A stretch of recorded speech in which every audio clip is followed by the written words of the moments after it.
200 positivi più 11 casi, 333 persone in isolamento domiciliare, 20 ricoverati in ospedale, uno dei quali in terapia intensiva.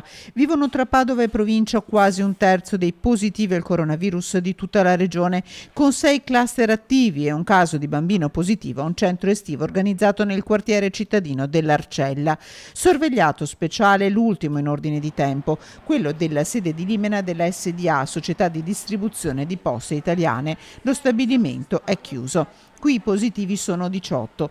Continuano intanto anche i tamponi dopo i contagi legati alla cerimonia funebre svoltasi al Parco Fenice di Padova. 200 le persone presenti appartenenti alla comunità camerunense, una trentina i positivi.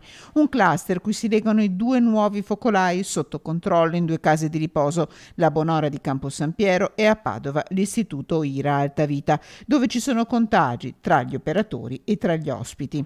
Circoscritto il focolaio nell'azienda di distribuzione di libri scolastici nella zona industriale di Padova, continuano invece le indagini per isolare i potenziali positivi al MAP di Padova, dove il numero resta di poco superiore alla decina dopo oltre 400 tamponi effettuati.